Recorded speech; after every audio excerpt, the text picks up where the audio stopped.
Okay, good evening, everybody. Thank you for being here. It's very good to see you all. Come on in. My name's Helen Scott. I'm going to be chairing this evening. I teach at the university. I'm in the faculty union. I'm also in the Tempest Collective, which is organising this event. And I'm an immigrant from Britain originally.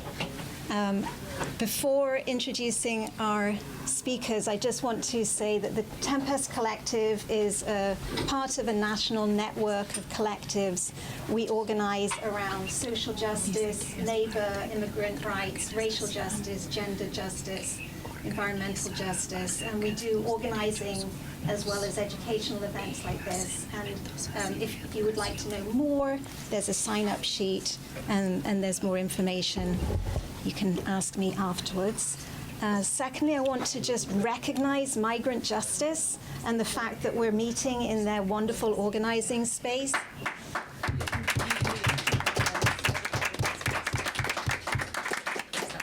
want to thank Migrant Justice for allowing us to organize in their space and also for being such an inspiring hub for social justice organizing and labor organizing throughout the state. They really are an inspiration to us all.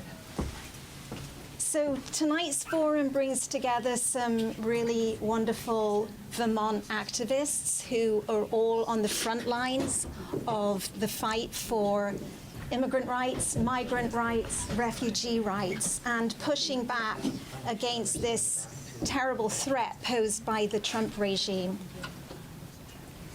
Our goal is to defend migrants, to defend refugees, and to make our state a sanctuary with equal rights for all. And we know that when they attack immigrants, they're also attacking all of us. And our fight is a shared fight, a collective struggle. This is a struggle for collective liberation. So I'll introduce our speakers in the order that they'll be speaking. And they will each present their thoughts for about 7 minutes each. And then we'll have time for a discussion, questions, comments, and we really want that to be inclusive, so people should really feel free to ask questions, but also to make comments. Come on in, come on in. Okay, so our first speaker is Antonio Golan, who is a member of the faculty union at UVM. He's also in the Tempest Collective, and he's in the Vermont Coalition for Palestinian Liberation. Next, we'll hear from Matt Geil, who's an organizer of Winooski's Sanctuary School initiative. He'll be followed by Pastor Stephen Tendo, who's president and founder of Eloi Ministries and a Ugandan refugee. And then we'll end with Christian Santos from Migrant Justice, a migrant justice leader with translation by Madeline Sharrow. Again, everybody. I think so. All right, thank you so much. So go ahead.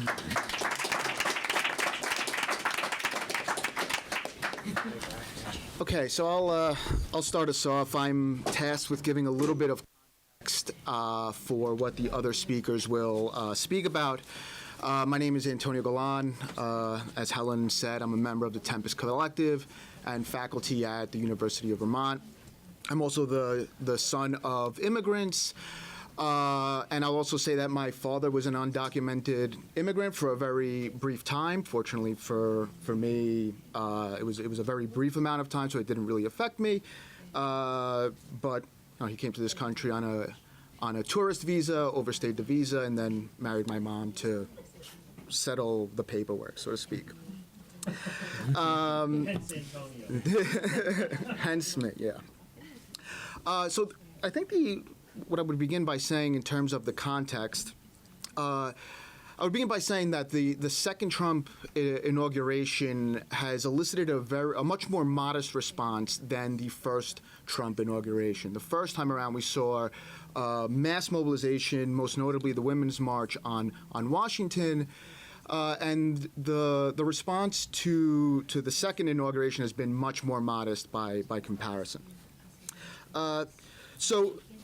Since many of his policies are a continuation of a bipartisan consensus that has been in place for decades, Trump's election shouldn't completely change our political calculations.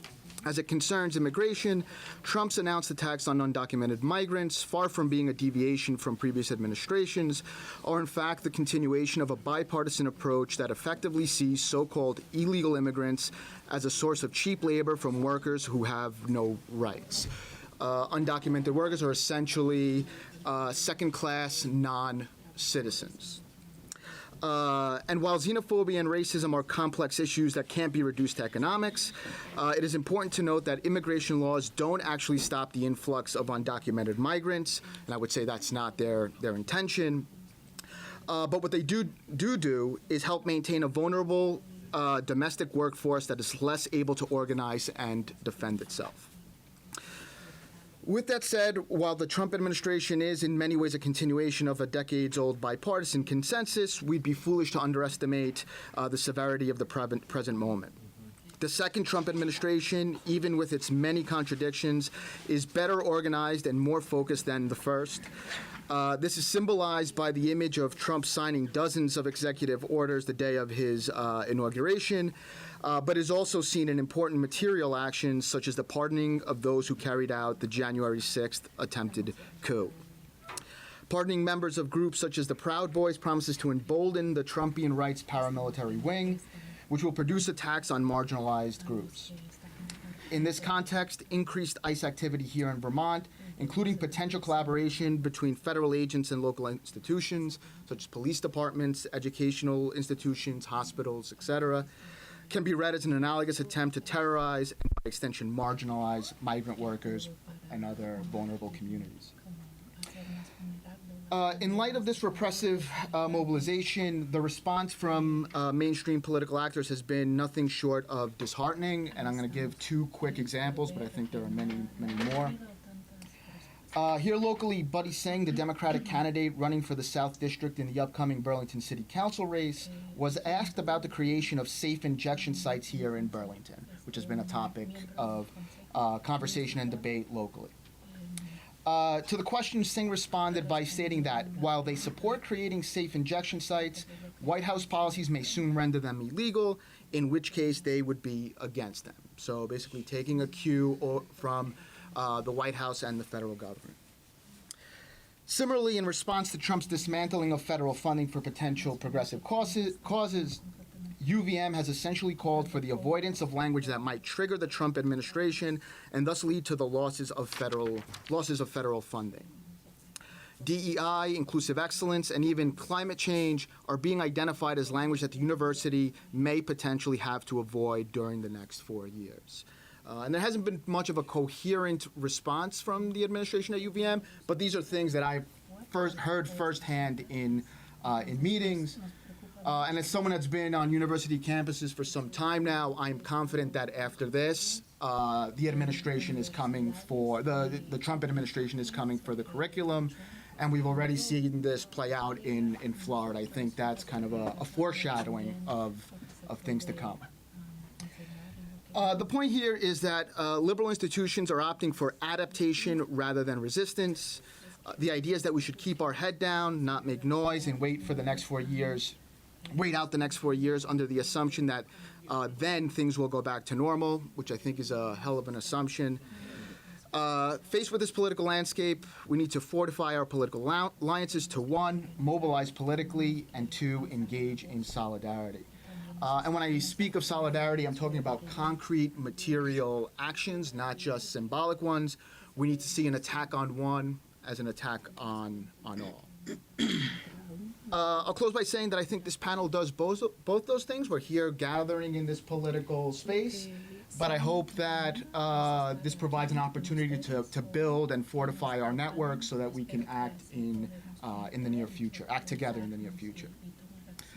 I'll end on a positive note, saying that despite UVM's or the UVM administration's disheartening response to the Trump inauguration, the UVM unions, faculty, staff, and graduate students held a rally last week that was attended by, I would say, roughly 200 people really pushing back and demanding that the university administration do more. So even in these dark times, I think we have reason to be optimistic insofar as our ability to resist the Trump administration. Thank you.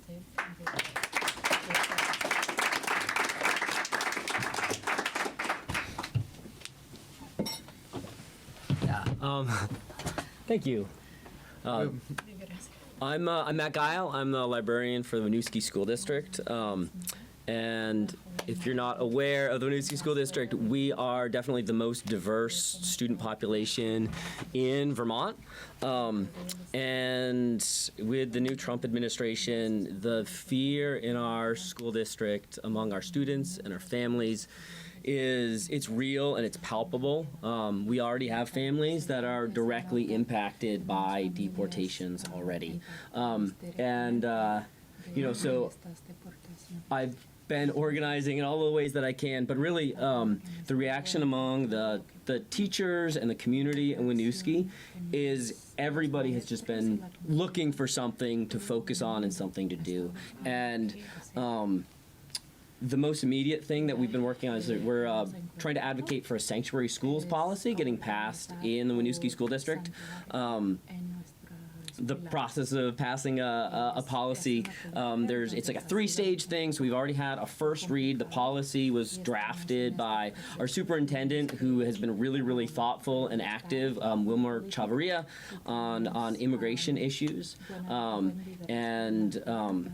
So we've had a first read at the last school board meeting on Wednesday. We're going to have our second read, and that's going to be the first time that the school board votes. So we've been really organizing community members and our teachers, and actually a lot of students who are so excited to have an opportunity to speak to the school board and really share. So at the first read, the school board doesn't take a vote on it, but they do have a discussion. Some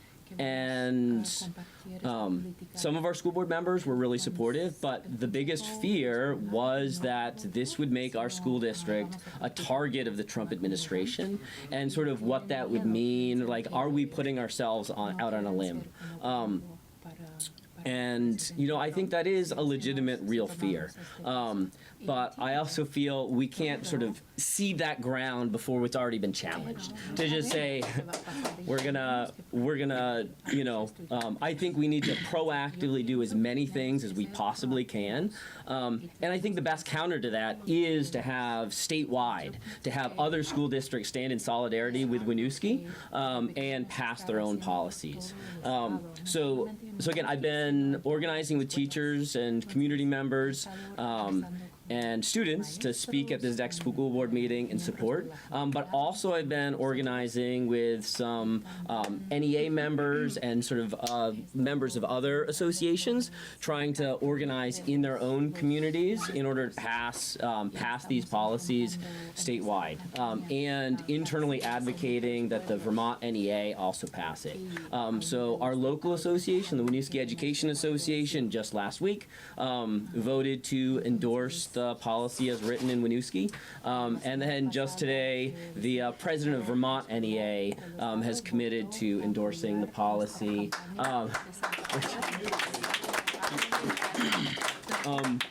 And that's fantastic, but it's also just the first step, right? The Don Tinney, the VTNEA president, is going to endorse the Winooski policy at Winooski and pushing to make this a statewide effort and putting out toolkits and things so that to help other districts also pass their own policies. I feel like that's the next step. That's where we're trying to go to next. But just last Friday, I was driving a group of students to CVU for the district music festival. And that was the first time it really occurred to me, is whatever we can do in Winooski only applies in our Winooski school district, right? If kids are going to basketball games at other schools, are their parents going to check the policy at every school district that their kids play a basketball game and then weigh the risks? Is it worth it? And that can't be that can't be okay. and I think fundamentally a lot of the sort of the legal underpinning of the sanctuary schools policy. And again, so the two major things that it does is it will restrict information sharing with federal agencies, and it will require ICE agents to have warrants to enter the building.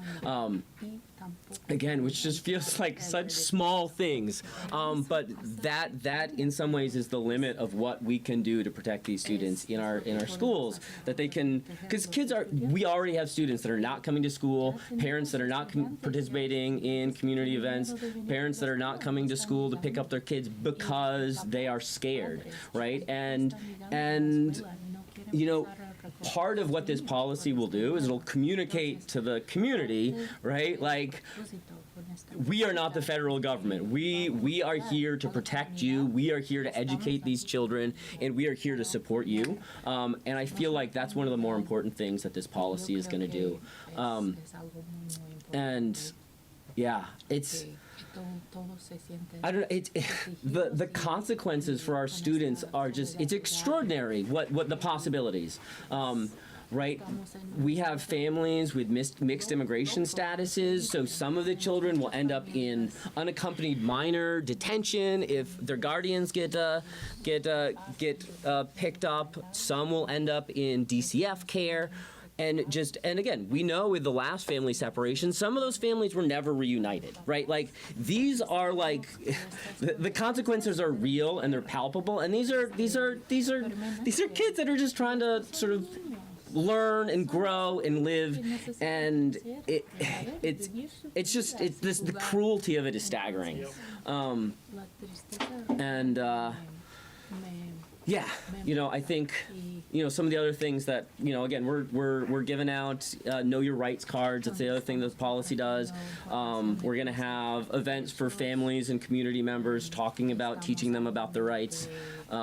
We have a rapid response team that is already supporting families with legal resources and, you know, grocery cards when their breadwinner is no longer able to and yeah, I mean, all of these things, they feel insufficient, but I do feel like that we just got to do what we can, right? And I don't know, just working in that building every day, and the kids know, and they talk about it, and middle schoolers joke anytime a kid's not here. It's like, oh, you must have got picked up. Your friend must have gotten picked up by ICE, right? It's a joke, but it's a joke that's coming from a place of fear, and you know, it's. Yeah, I guess I do want to end on a hopeful note, and there really has been this beautiful coming together of people who really want to support these kids in this community, and the kids wanting to stand up and speak to the school boards themselves, I think, has been one of the most beautiful and powerful things. You know, sort of supporting them and writing these really, really intense and beautiful and powerful statements. So if there's anybody here that lives in Winooski, please, I encourage you on Wednesday, show up to the Winooski School District, or there's and support the policy. But thank you. Kind of rambling, sorry.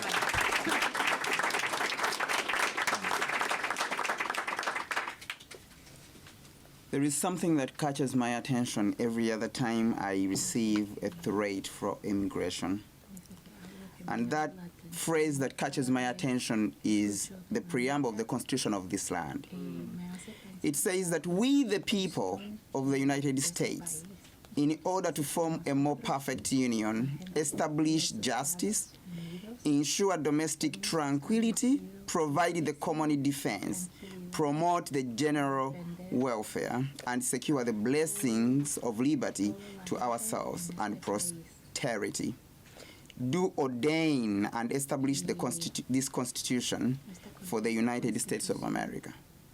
The most eye-catching statement is we, the people. Back, an Irish philosopher stated and said that all that is necessary for the triumph of evil is that good men do nothing. I happen to have been a great mobilizer of people in my country to fight against injustice. And we came up with a phrase saying that people power, our power. And I want to teach you one thing today. You can forget everything else. But I want you to repeat after me that people power, People power, our power. our power. Now, these politicians can go up there and speak with a lot of authority and send spells of scares, but I want to tell you that they are riding on your mandate. If you stand up and beg and demand for accountability, if you stand up and say, hey, I sent you to White House, but I did not send you to terrorize my community. I did not send you to spread hate. This is not what we stand for. They will back off. I am a good fan of action movies, and I've watched movies from Asia. Some of my friends in Asia who act movies, before they touch you, they say, yahoo! Sending that to scare you to fall down before even they slap you. What am I saying? Not everything that seems so scary is really a scarecrow. And we should not live in fear because so and so has said you have to go back to that shit country. You are a rapist and so on and so forth. They will come. But what matters in this situation is your stand, is your solidarity, is your voice. Don't sit back and say, it's not about me, it's their issues. I believe that one day, one time, it will get back to you. So many innocent Americans have been taken for a ride, using immigration as something to wink you off the things that matter. United States of America spends trillions and trillions of dollars in donations globally. How many people cross the border in a year? It has been used for political gains. You send these people to positions of authority and responsibility and take you for a ride, telling you these are terrorists coming and flooding in our country. Why are you not fighting these terrorists and you're in Iran, you're in Syria? Why would you donate trillions of dollars to Ukraine and leave the terrorists to enter into your country? Let us think about that. Administration after administration, immigration is a problem. Have you ever sat back and asked yourself that is it a real problem? Who are these people who are behind the caravanas coming from Central America? If they are terrorists, why are they crossing through sovereign nations? They cross through Guatemala. They have their defense system also. They cross through Mexico. Mexico is an independent country which fears threats to their own country's security. And they go through all those countries only to come and become terrorists in the United States of America. Does that make sense, guys? No. And then they say, they are emptying the jails. Which jail? Jails of where? We have given them the mandate to lie to us. It hurts me. For 4 years I've been in Vermont. I came with this kind of perception that Americans do not lie. Today you have to convince me otherwise. I was in the detention center for 2 years and 2 months. I went through the threat of being deported 2 times, being shackled with chains, brutally dumped on the plane. I don't even know how to shoot a pistol, but I was treated inhumanely like a terrorist. Why?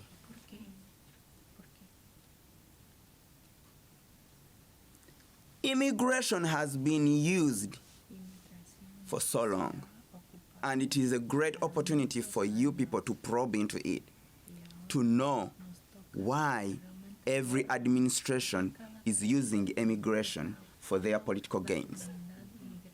Every administration that comes, you do not want to know how much money, your dollars that you pay in taxes, is being stolen every day using immigration as a scapegoat.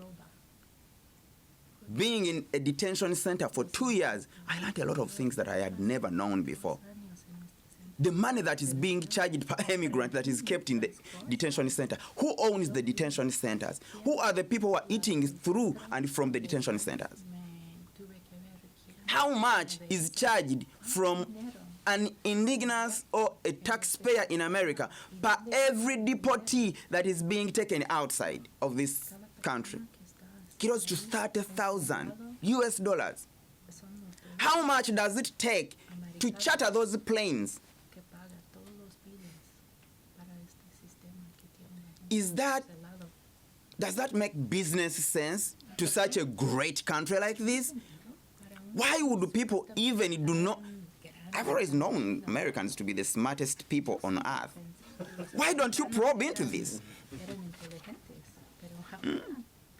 And then someone comes and tells you, these are terrorists. And you're like, they should leave, they should go. When it is your taxpayers' money that is being used to destabilize Africa, to sell guns to Congo, to go to Libya, we are going to restore peace. What peace? Kill, steal, and destroy? When there was a genocide in Rwanda, America was not involved. Why? There is no oil. There is no gold in Rwanda.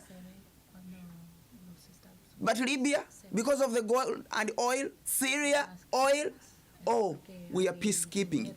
Peacekeeping when you're robbing of people's heritage and wealth? I wonder why even some people come here and run their lungs out and get a piece of gold that is stolen from their country. All I am asking you good people, the moment you sit back and fold your hands, fear is gonna reign. Your communities are gonna go down. The years I've worked here, I love you people. I have paid my taxes. I work for the benefit of Vermont. I am not sitting back and say, oh, let me enjoy free health care. No. I work my head off to earn it. Not every person who is here, who migrated from their country, is waiting for things on a silver platter. No. Even undocumented immigrants have been watching closely on about what is happening. California is crying. Fruits are rotting in their fields. Have we sat back and weighed these things? We can go on and go on. But I want to ignite you that it is your power that they are using to ride on you. You can decide the future of this great country without giving a blank check to somebody to just take you for granted.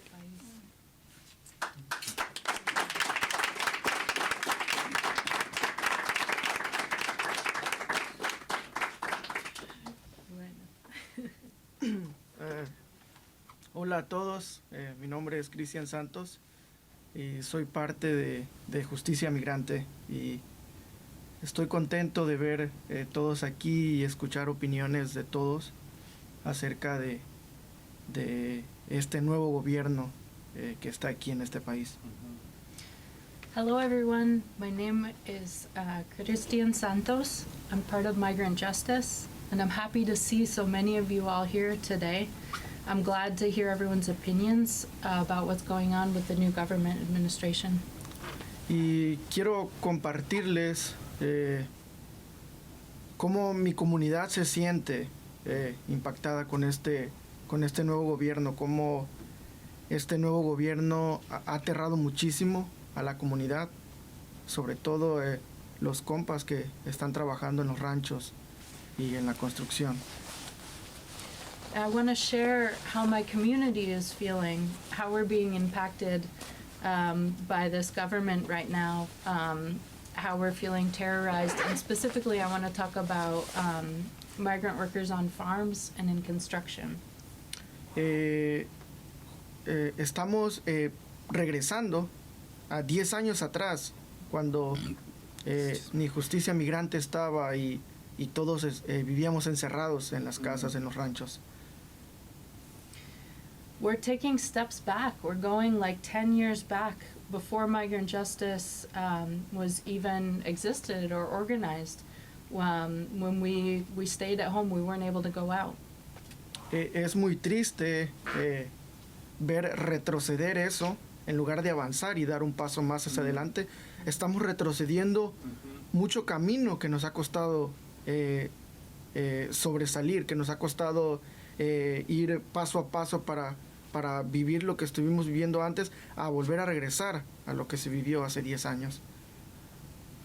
It's very sad to see these steps that we're taking backwards after working so hard and organizing so hard to go ahead. And all the work that we've done, it's really difficult to feel ourselves now taking steps backwards.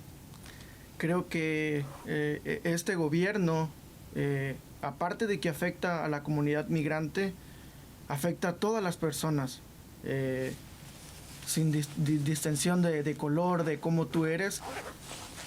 Afecta a todos los que viven aquí en el país, menos si tú no eres rico. Si tú eres rico, a ti no te afecta, te beneficia este nuevo gobierno, pero si tú eres pobre, nos da, como decimos nosotros, nuestro pueblo en la chingada a todos.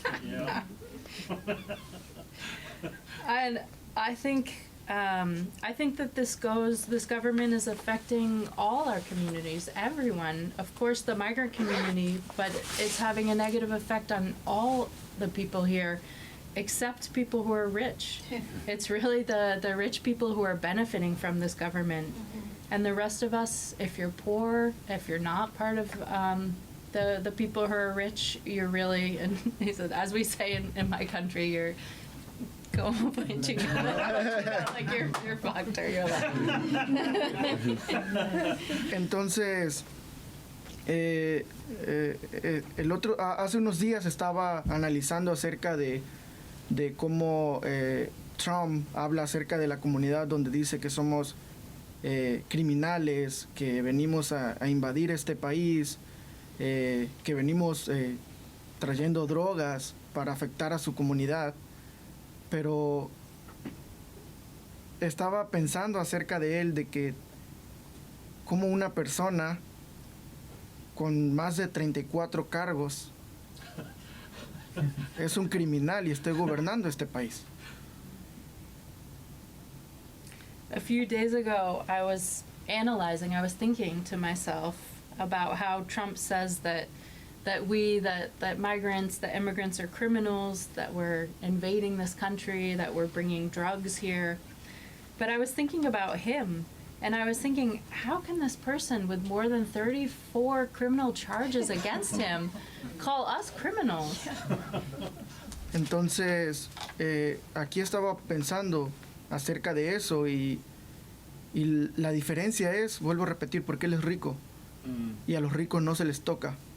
Los ricos, si son criminales, ellos no les pueden hacer nada porque son ricos y tienen el dinero para impedir que la justicia llegue hacia ellos. Entonces, ¿cómo habla de una justicia justa, pero si no se aplica hacia ellos? And so I was thinking about this difference. Oh, so this brought me back to thinking about the difference between Trump and the rest of us, and the fact that he's a rich person, and he's showing that just this justice that he's talking about doesn't apply to him because of that. Entonces, desafortunadamente, quiero hablar acerca del racismo, y en lo personal quiero hablar del racismo que a mí me ha tocado vivir y ha sido una barrera, porque recuerdo que cuando estaba en el rancho me salí de trabajar después de 3 años y medio porque vivía racismo pero creo que me acerqué más al racismo en mi nuevo área de trabajo, trabajando ahora en la construcción. And unfortunately, I want to talk about an issue, racism, and I want to talk about my experience personally, because it's something that I've experienced as a real barrier in my life. And before this, I worked on farms. I worked on dairy farms for 3.5 years, and I left that job because I was facing discrimination and racism. But now I'm working in the construction industry, and I found that I'm facing even worse racism here.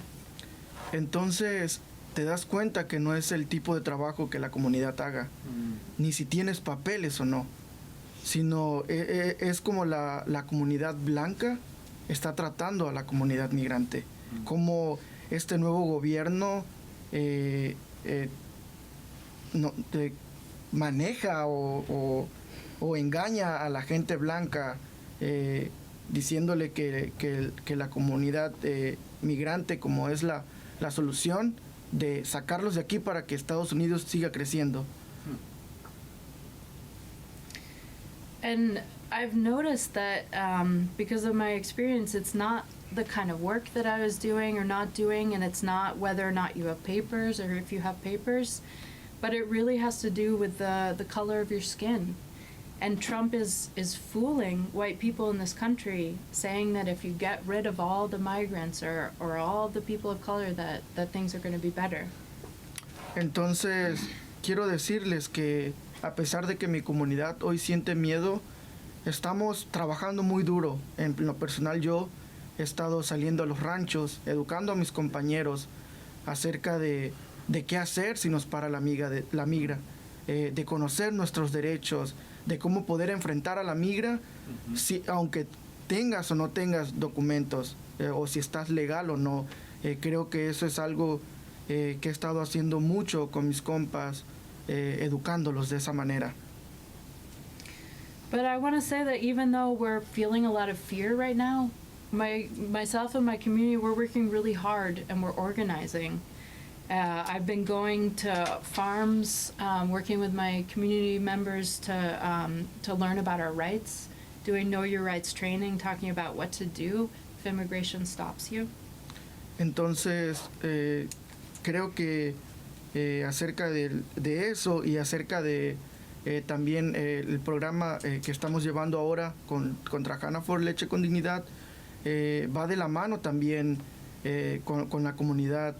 Porque si nosotros justamente estábamos hablando hace unos días atrás de que si nosotros logramos ganar ese contrato contra Hannaford, queremos ganar respeto ante la comunidad, queremos ganar justicia, que la gente vea que la comunidad migrante también está trabajando duro y que ese programa va a estar protegiendo los derechos humanos en las granjas lecheras.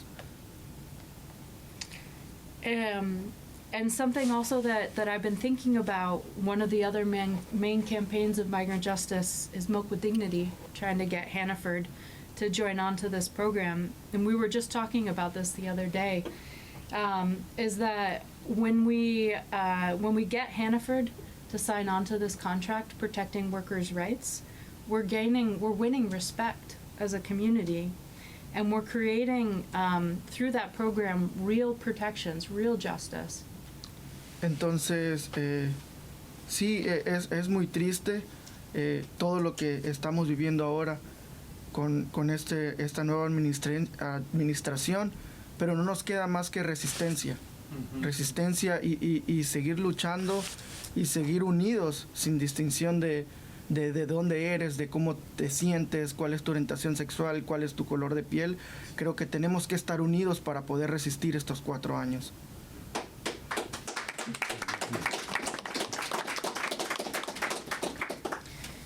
And so it's really sad what's happening with the new administration, but really the only thing that we have left to do is resist, is to be in resistance. And the way to do that is through unity. We need to come together regardless of who's got papers, who doesn't have papers, the color of our skin, sexual orientation or gender. We need to come together in unity.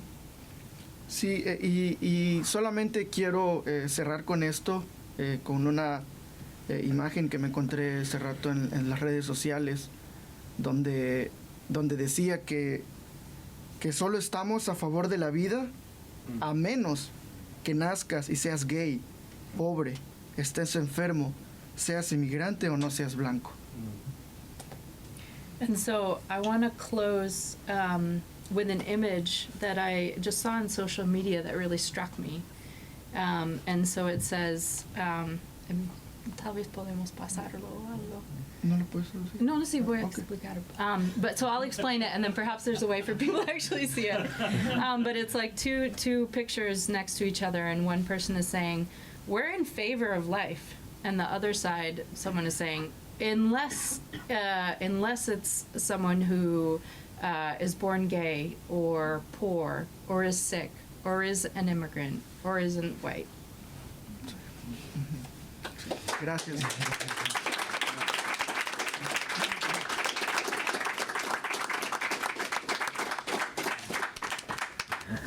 Wow, thank you so much. That was such in equal parts empowering and sobering, but most of all, for me, it just brings me great confidence and hope and determination to hear so many stories of people showing courage and standing up for justice. And I think it gives us a model of what we can all be doing right now. We're going to open it up to discussion now, so people should feel free to not only ask questions but make comments. There are lots of people in this room, so if you could just keep your comments short so that we can maximize the number of people who can be heard. Who would like to start us off? Don't be shy. Just raise a hand. Do ICE agents right now have... He's got a mic for you. Oh. Thank you.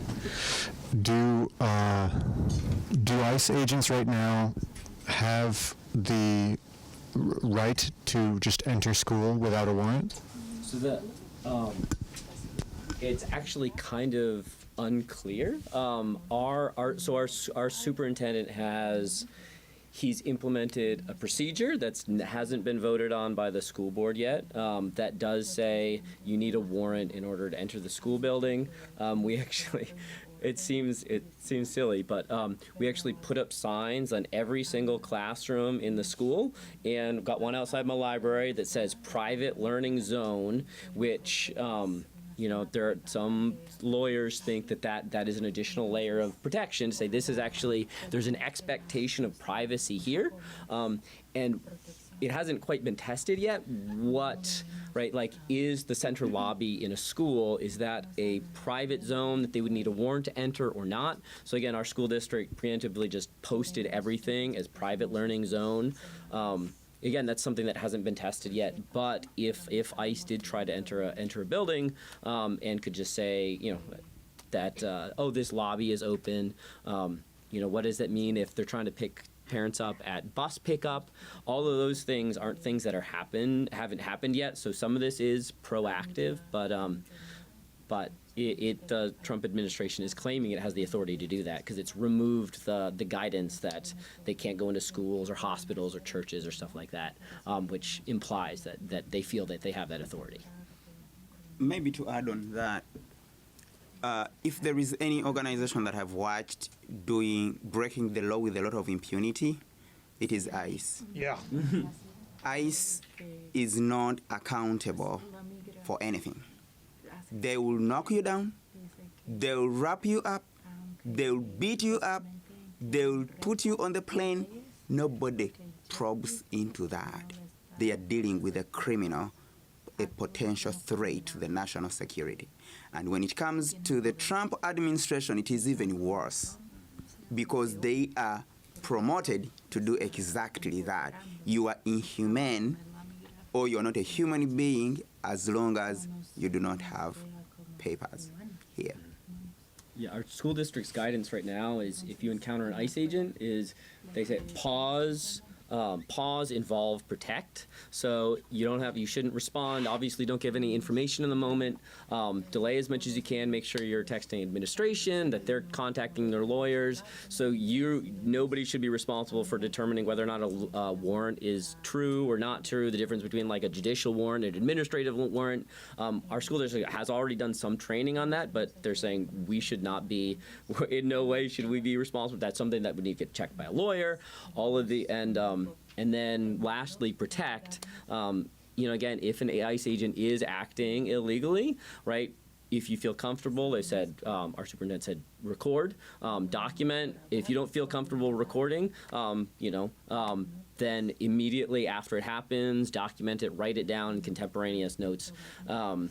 It's so yeah, it's terrifying to know that that they do act illegally, and then also the law hasn't fully been tested yet. So, what are they going to test? You had a hand up, second row. Yeah. This is just for the Town Meeting TV, so it's Oh, not okay. Are there actions that non-Winooski residents can take to help that? I would say advocate for your local school board passing. So email your school board members, right? If you're involved in a union, try to push that they endorse some sort of policies. I'm hoping that again we can have some sort of statewide action. Although it is, Scott's administration, I'm not super confident they're going to take the lead on that. Zoe Saunders has actually already sort of pushed back. One of the things that our district's been doing is helping families.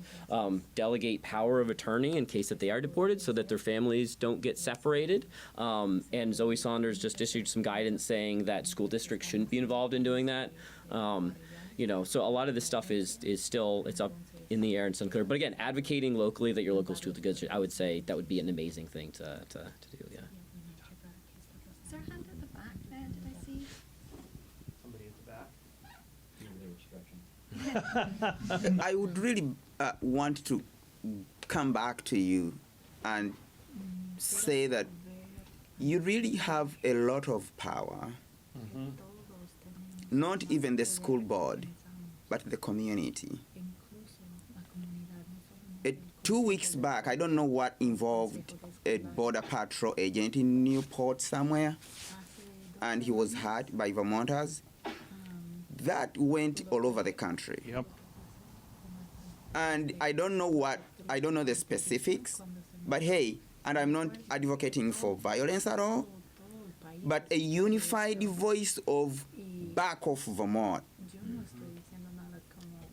You're not welcome here. I mean, Vermont has less than 1 million people, if I should say. We do not have an immigration problem. Please do not come. Back off.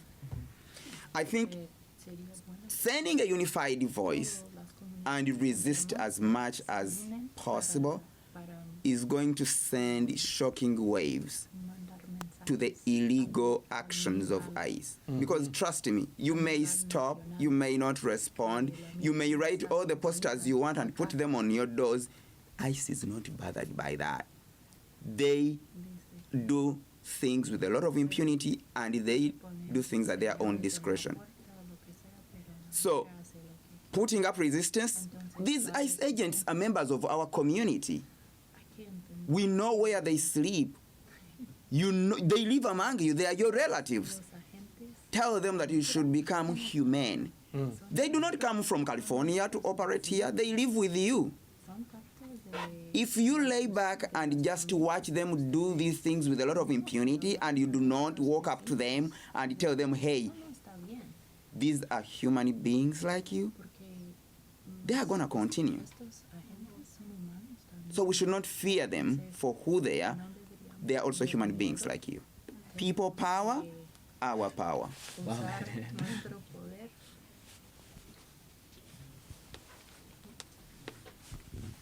Hi, I'm Paul. I live in Burlington and had 2 points. One, I just wanted to mention that there's an apartheid-free community campaign in Winooski. It's going to be on the ballot on Town Meeting Day, and it's to advisory referendum to demand that the City Council of Winooski implement boycott, divestment, and sanctions in support of Palestinians.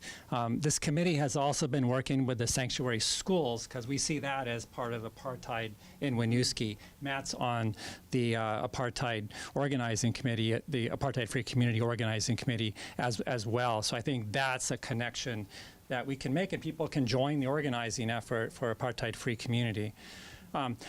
The second thing was just kind of observation of the panels that all of the panelists are in unions. One of the things that we're seeing is that there's tremendous power arrayed against us, and that the so-called alternative Democratic Party is hapless in the face of it, and is leading a lot of people to be demoralized, overwhelmed. There's a hurricane blowing at us. So just kind of one of the things, I don't know if the panel can respond to this, or I'm just putting it out there, is that being involved in long-term democratic organizations that can build and involve more people is absolutely key, because these, right away, there can be resistance. We can have a rapid response network, we can have sanctuary schools, but we also need to think about the ability of longer-term development of longer-term power to make an alternative that can shut down the economy. So one of the reasons that migrant workers have so much power is that they run the construction industry, the dairy industry, the service industry. Migrant Justice has brilliantly made this case over many, many years, and I think is one of the leading union organizations in Vermont. So just kind of that observation for the panelists, you know, to talk about kind of the power, you know, that we have, and it's in kind of the longer term democratic independent organizations.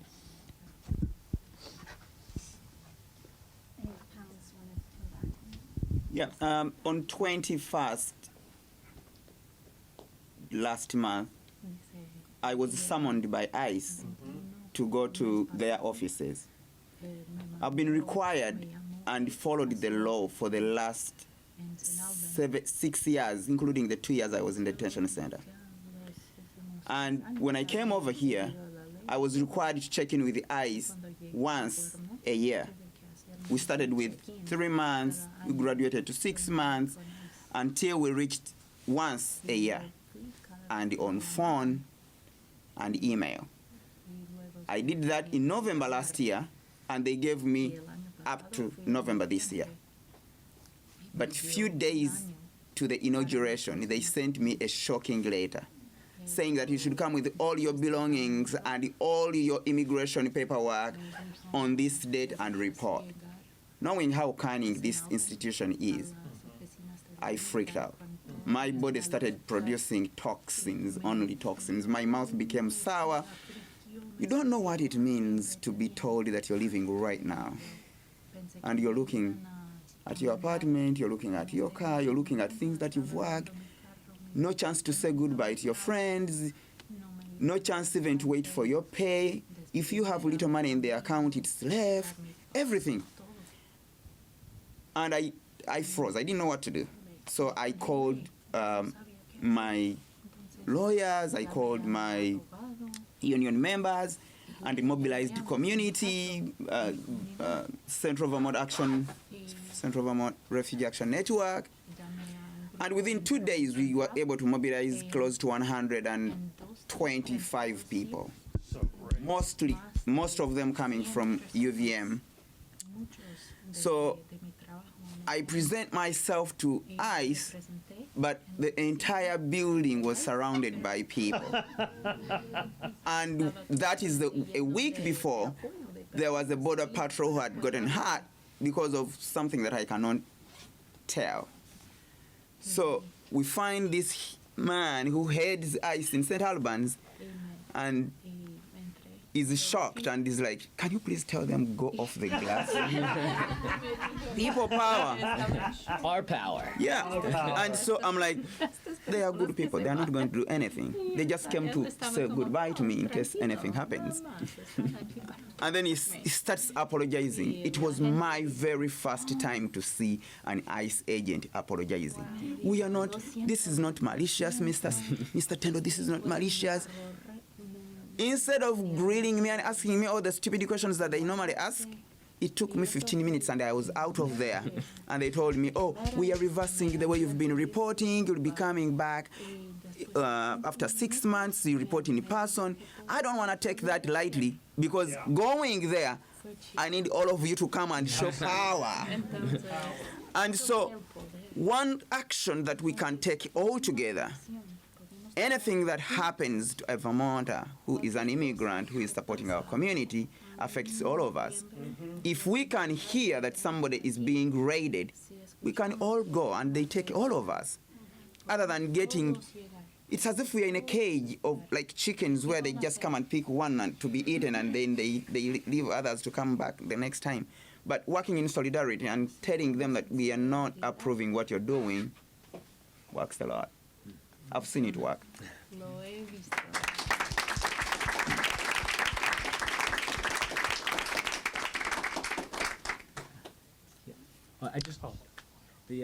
I would say that our local association was really, really important in our own organizing around the sanctuary schools.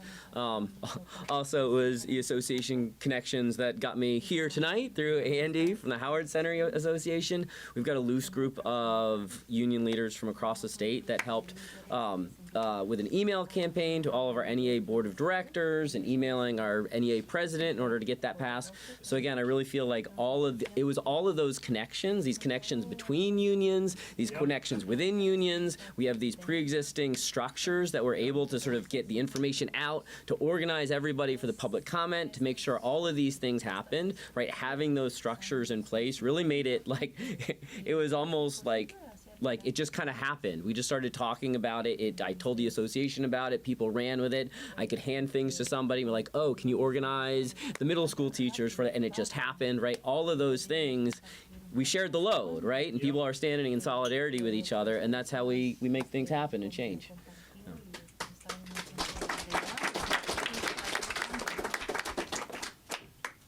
Hi, everybody. My name is Marnie Avila. I work with the Vermont Asylum Assistance Project. Thank you. We are very close partners of Migrant Justice, and we are very grateful for this space today and see how many of you are being worried about what's happening in our community. And today I want to address all of you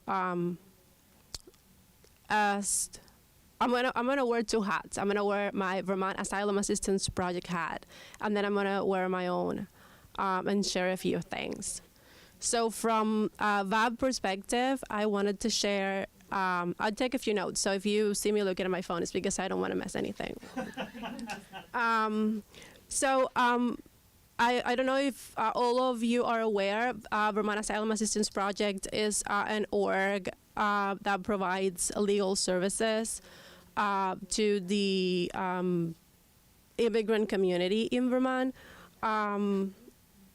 The majority of the work that we do is based on humanitarian pathways for to help the immigrant community to legally establish in Vermont and in the U.S. nationally. We work with minors as well. So we are a very small team of people, but we do also not only do asylums, which is the majority of the work that we do, but we also work with minors, which sometimes have a very distinct pathway to regulate their status in the territory. So one of the things that I wanted to share is that we have a very active website, and despite us being very tiny and wanting to help as many people as we can, sometimes we have to slow down because we have little manpower, but our website, it's very active. It's always including new resources. And if you ever are wondering where to go to find basic information about what's happening and about what's the immigration landscape looking like in Vermont and what to do, there is a lot of information there.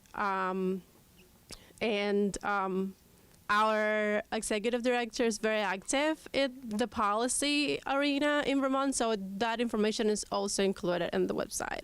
So just to give you a few points to check, I wanted to say that this website is not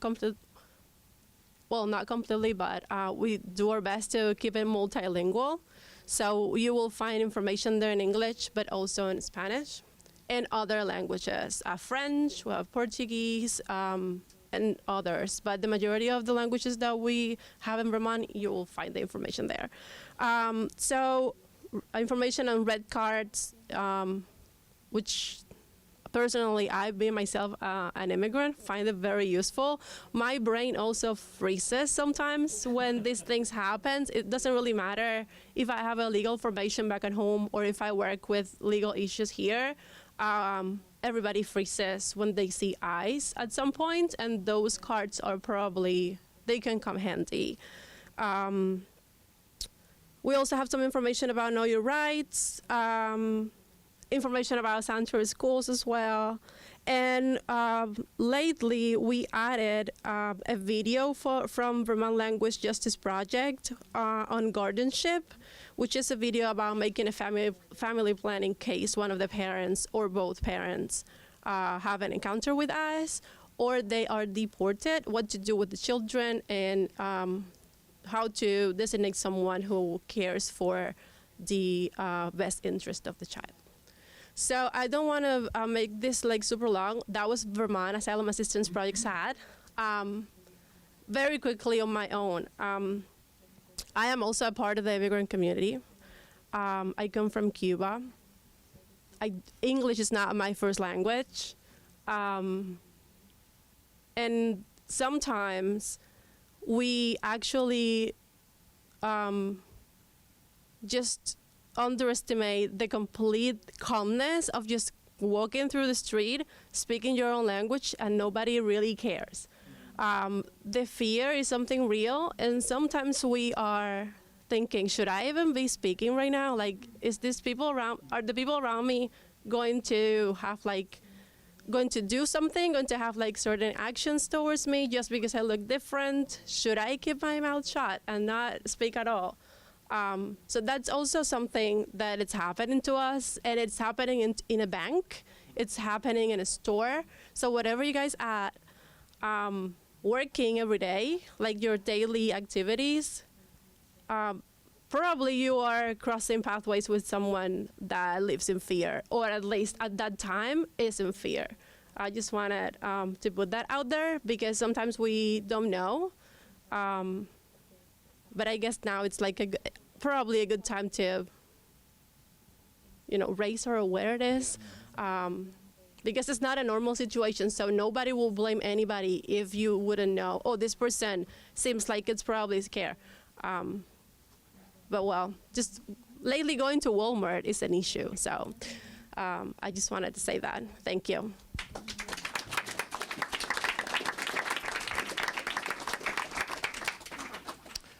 Yeah, my name's Ashley. I'm part of the Vermont Coalition for Palestinian Liberation and Tempest.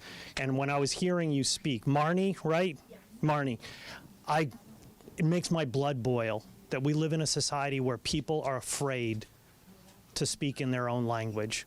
What kind of world are we in when that's a reality? And I think it's a challenge. This whole panel is a challenge to everybody in the state. We have to stand up and stand shoulder to shoulder so everybody feels safe and confident to be themselves. Because that's what Trump is doing. He has got a divide and conquer strategy to try and pit us against one another so he and his rich buddies, like Christian talked about, can get away with murder and all our money. That's what and so what Stephen said is the most important thing. If we're united, we have tremendous power. The problem is we are not united to exercise our power in the face of this assault. And that's our challenge, because Trump is not going to listen to lobbying. Today he just made clear he will not listen to the courts. He just said he is going to ignore the court order. So now we are in the midst of a constitutional crisis where the president doesn't respect a legal ruling by a court, and a judge has held him in contempt of court. That's the standing president. So that puts us in a position where people power is our power. That's the only thing. And that's the significance of all the comrades on the panel today being in unions or in workers' organizations, because that's where the power really lies if we exercise it. Like, I forget who was talking about, Stephen mentioned the crops rotting in California. The United States cannot feed itself without migrant labor. There will be no roofing in the state of Vermont without without immigrant labor. That goes all across the board. The challenge for the U.S. labor movement is to overcome this divide and conquer strategy, because they are coming to split people on whether you're native or immigrant. And the union movement has to stand up for its creed, which is an injury to one is an injury to all. And if we can begin to do that, not just verbally, but concretely, like what Matt is doing in Winooski, we need to happen everywhere. Every school should be a sanctuary school, so that kids and parents can go to school with no fear to speak their language, to pick up their kids, for their kids to be proud of where they came from and who they are. But that means people have to get their nose to the grindstone. So if you are in a town, you should immediately contact your local union chapter. Find the best militants, put them in touch with Matt so they can organize through the union a sanctuary school. The parent-teachers groups, they should take a stand on this. So the schools is one thing. I think what Migrant Justice is doing, everybody should join the Rapid Response Network, so that when there's a call to defend people from ICE, we mobilize. And we mobilize all the people we know, so that nobody faces ICE alone. And we can do what Stephen did, and that is back ICE off, because people have power if we organize based on this kind of solidarity. And if we do this in the right kind of way, we can start to build the forces to make demands on our state government. No cooperation with ICE. No, maintain all trans services, all gender-affirming care. Maintain all the grants that are being cut off by the Trump administration by taxing the rich of this state. We have to make those demands of the Scott administration and the Democratic Party so that we force them to deliver what we need to defend ourselves. I think we have a power to set an example in the state, because this is tremendously significant. We need town meetings like this, where we can invite this panel to come on a tour and say, this is what's happening, this is what you can do to make a difference. So everybody should leave here tonight with something they're going to do against this anti-immigrant witch hunt, because if we don't defend immigrants, we're next in line.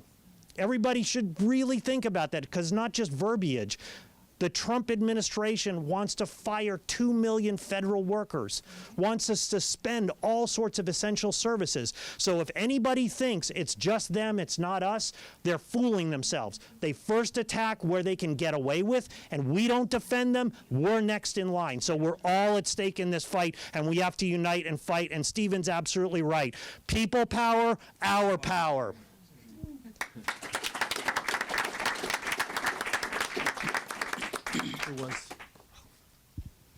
Hey everybody, my name's Emma. I work for AFT Vermont, which is a union here. But I guess I wanted to highlight, this is sort of a comment, sort of a question. For those of you who aren't aware of the labor law context on this, Migrant Justice is not a union, and they're not a union because agricultural workers aren't protected federally or at the state level to collectively bargain.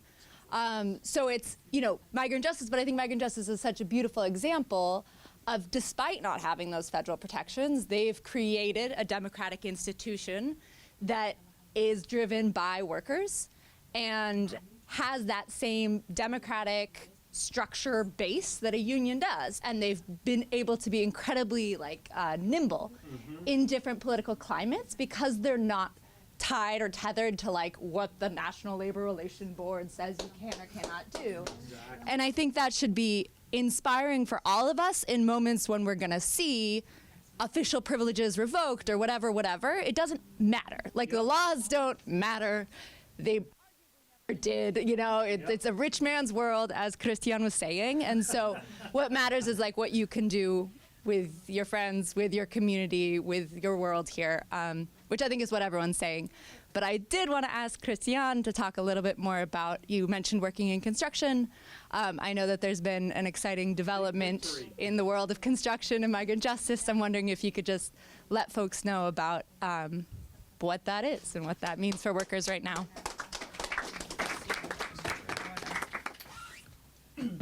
Sí, pues bueno, lo que acaba de pasar con Vermont Construction es que ha firmado un nuevo contrato que es casi parecido a Leche con Dignidad, que defiende los derechos de los trabajadores migrantes que van a trabajar para Vermont Construction.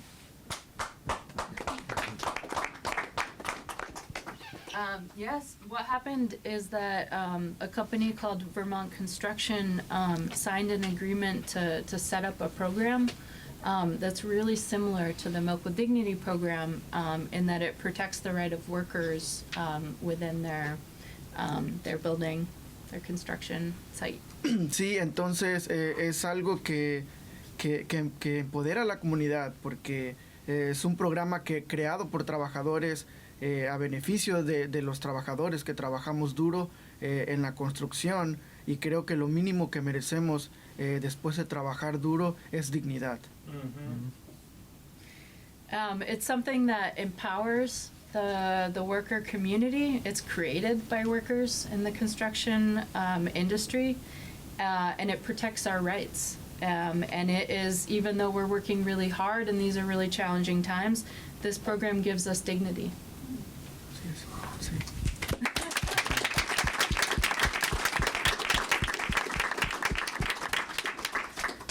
I just wanted to add really quick that you mentioned rapid response, and I wanted to pass around a sign-up sheet in case anyone's interested in. Everybody sign up. And let's talk more about joining our networks too. What is rapid response? Oh, actually, I was actually gonna make a plug for that. This is perfect timing. Why don't you go ahead if you want to? Pregunta, ¿cuál es la respuesta rápida? Para cuando hay arrestos y eso. Oh, pues lo que estamos haciendo ahorita es lo de conociendo tus derechos. Cuando hay un arresto es como no tienes que bajar la ventana para si un compa está dentro de un carro, o tienes que guardar la calma donde quiera que estés, y lo que Justicia Migrante está haciendo ahorita es marcar algún aliado que esté cerca en cualquier lugar para enfrentar la migra con el compa que esté. Sí.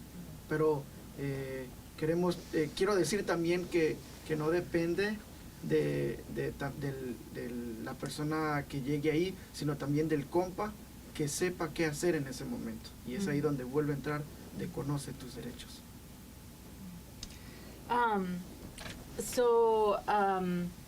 We've been working really hard on knowing your rights and learning your rights and knowing how to defend your rights, and at the same time organizing a network of allies to who can come and support in cases of like arrest emergencies. But it's important that we not depend completely just on like people showing up as part of rapid response, but that also ourselves who are immigrants also know our rights, and so that we're prepared to defend them and then call on people to support us in solidarity.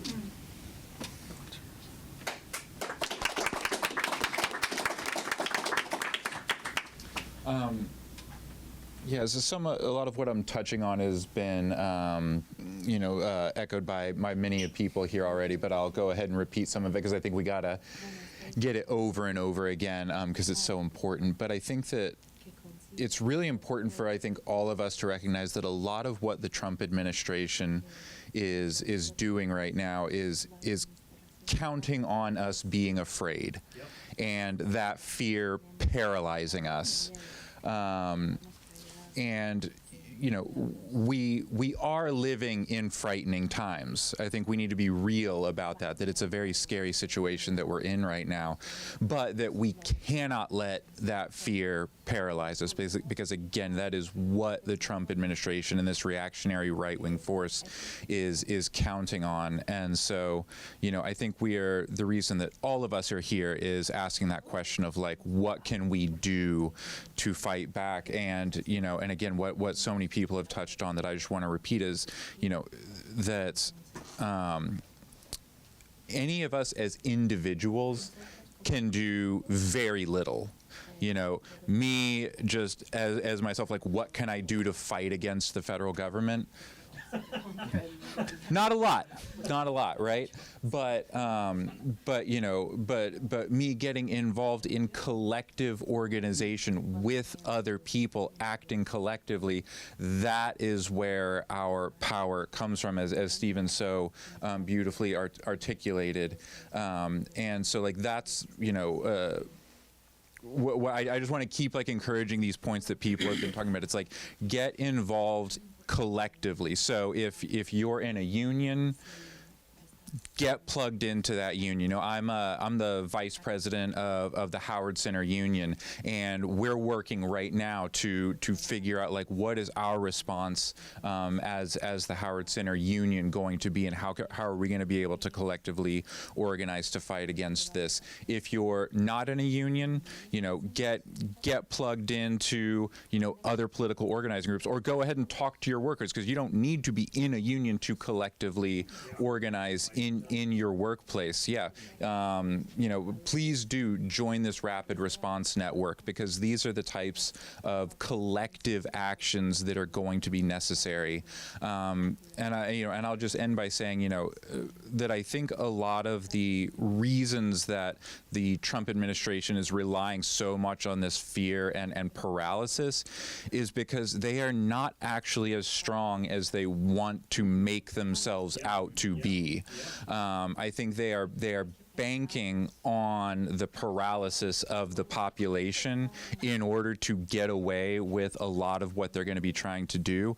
But it is us collectively that is going to be able to determine, they're going to be able to find that pushback. And I think if we are able to do that, we are going to find that they are not nearly as strong as they have made themselves out to be. But we have to get started organizing together right away. And so, you know, I'm so thrilled to see this panel up here. I'm thrilled to start making connections with other unions and building those relationships and building out those networks. Yeah, exactly. We need to make Howard Center, you know, a sanctuary agency. You know, and I think that, you know, I'll just end by saying, you know, like a lot of what Matt was saying up here, that, you know, the school board is, you know, talking about their fears around, like, well, if they put themselves out there, you know, being targeted with like funding cuts or things like that, and those are real fears. But like, if we can. They're coming anyway, and also if we can get other schools to do it as well, all of a sudden the spotlight isn't on Winooski School District, right? It spreads and it grows, and it gets more difficult to single out these kind of rogue actors. And so that's why we need this to be spreading right now, because our way out of this mess is going to be together. I also want to think that there is a lot of misinformation that is being spread about immigration. And so that is aimed at casting fear to the local community. If we could do something in our unions to let our folks know the truth about immigration, let us demand that immigration be part of our town hall meetings as an item to discuss and talk about, because it affects us. And then the truth sets us free. And so we have a saying where I come from that empty tins make a lot of noise because there is no substance in them. And so if you have substance, do not tell me, Yahoo, I'm going to beat you. Come and do it. You get what I mean? So there is a lot of fear that is aimed to chase you and run without anybody chasing you. So let us stand united and discuss and get to understand what immigration is all about and who is a real threat in all this. Thank you for that comment. It made me think of something. If we think of different organized groups, labor organized groups, and maybe also strategically what the expertise is in the different organized groups. So I think Migrant Justice has such a great model for organizing completely from the bottom up. Yep. Well, I'm thinking about United Academics, for example. We have several specialists on migration and immigration in the faculty, and we could say, well, maybe a role of those specialists would be to gather expert studies, for example, that demonstrate that both documented and undocumented immigrants have lower crime rates, especially violent crime rates, than people born in the U.S., or studies that show that immigration at both the local and the state level creates kind of an economic dynamism in this country that leads to prosperity for the areas that have greater levels of immigration, and then on this sort of in terms of the organized movements within the state of Vermont, we could disseminate those studies, right? So we say these are the statistics, and you have like your tables. I kind of have a vision of this, and I feel like it's not happening, and so people can walk away with their stereotypes. But if we could spread that information in an organized way through organized labor organizations,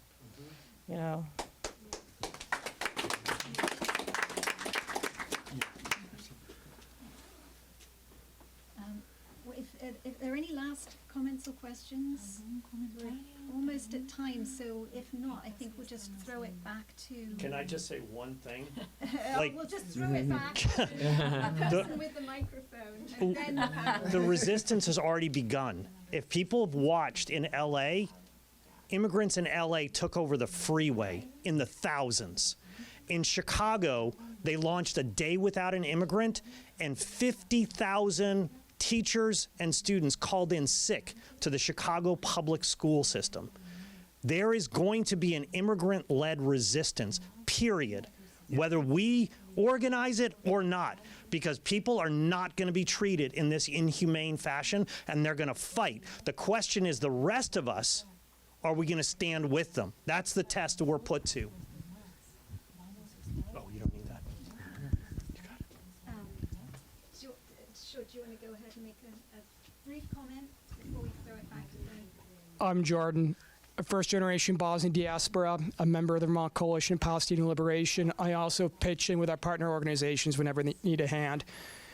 Your experiences that you shared with the immigration system, Steve Tendo, is similar, however, not nearly as extreme as my mother's, who went through here when she came here as a refugee during the Yugoslav War. When she came here, the immigration authorities questioned her intensely, more along the lines of an interrogation. And this is what they do with all immigrants, especially they're coming from Africa, Asia, or any Spanish-speaking country, and even some former Soviet republics, including the former Yugoslavia, considering the history and legacy left there. And speaking of the immigrant solidarity piece, it's an imperative that we organize all immigrant communities so we can get through this struggle together. I understand that my folks within the Bosnian diaspora are not organized on this. And it's going to take some time till we come together. However we do, we are a formidable force alone as a community. However, when we do join forces with the broader immigrant community, we can certainly do much more together.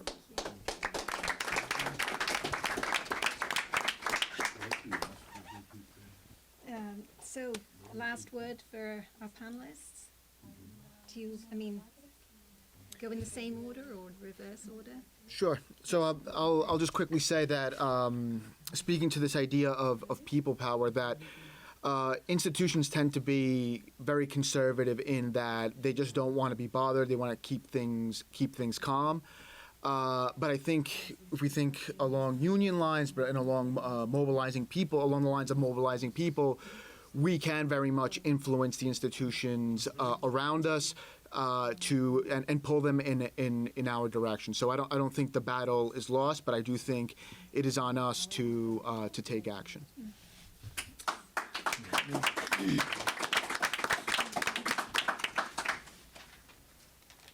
Yeah, I'm actually just thinking through the last comment about having all these statistics showing that immigrants aren't harmful, and I think that's really powerful. But we didn't need that in Winooski School District, right? We see those kids every day. These are like curious, beautiful little human beings that are exploring and learning, and like the idea that they're like some vicious criminal is just absolutely patently absurd, right? And you know, I don't know what you do with that, but you know, it is. It's just heartbreaking to see, like, you know, I don't know, following the national conversation. And I remember with the last Trump administration, the first thing with the Muslim ban, right? Like, we had these big conversations on the news, everything's abstract. But I had a student whose grandmother couldn't come and visit because of that. It was like a real thing that happened immediately, right? Like those big federal policies, right? For me as like a white man living in Vermont, like they don't always like hit me directly, but like these are like these big federal, you know, executive orders are directly impacting, you know, the people in our community every day in like a direct and immediate and horrifying way. You know, I think the only thing we can do is everything we can, right? And standing together, union to union, like, you know, I think that's the only way that we are going to be able to stand up and protect each other. So.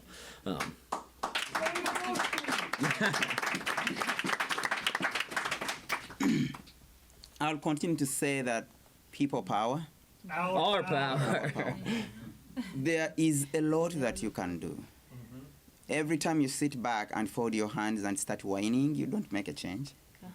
Every time you take action and say, what is my involvement into creating a better community for me and my neighbors?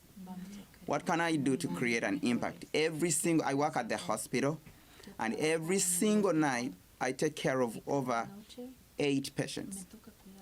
General medicine has patients who are confused with maybe dementia or other things, not being specific. But every single day I go to the hospital, I go with a positive mind of creating a difference in my patients' lives. And I know that they are my family when I am there. And so if you determine to create a difference in the lives of the immigrants who are contributing a difference in your lives, we can stand together and fight the common enemy. That is what I would love to leave behind. That we can do a lot. We can send shocking waves not only to Vermont, but to the entire world, that no person is illegal.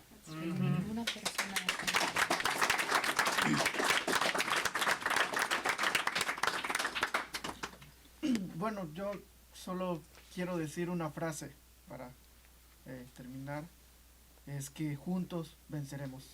Juntos venceremos. Sí.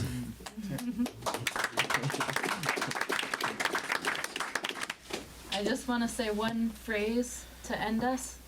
Together we will win.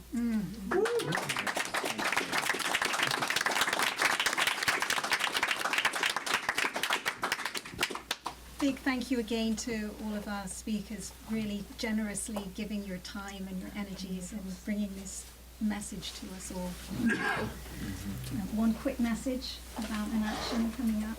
Yeah, we all need to be better organizers, so I'm going to try to do that now, and that it's really important for us to figure out how everyone can take a next step to get more involved in the system. So there's lots of ideas that the panel people had here in the meeting. Another thing is joining up with the campaign for an apartheid-free community in Winooski. Yep. It's against Israeli apartheid and against Israeli genocide and ethnic cleansing. And the Vermont Coalition for Palestinian Liberation understands this as a fight against the right because it's their model. Yep. It's their model. Ethno-nationalist state, racist, with no rights for anyone except a select few, right? So we're fighting that internationally. So If you want to join the committee, you don't have to be from Winooski. I'll be there on Saturday, but I'm not from Winooski. We're going to leaflet everyone in Winooski, like we're 1/3 of the way there, so we need people to help. We're meeting at 1:30 at Scout at the roundabout in Winooski. So if you want to come, you'll meet people from the committee. We'll have routes and maps, and we'll send people out, and I think it's an important step for Winooski. It'll be if Winooski supports this, it'll be the first time nationally that Israeli apartheid has gone to a vote. And I think we can win it in Winooski. Yep. What day is that, Paul? Saturday or Sunday? Saturday at 1:30 at Scout. Go ahead. It's also important to remember that regarding most policies between the Democrat and the Republican Party, most policies are bipartisan, including immigration. They're not our allies, period. Well, thank you all for being here. Get connected, take the next step. I think that we're all coming out of this meeting feeling a lot stronger. If no less afraid, we are feeling stronger. So thank you all for being here.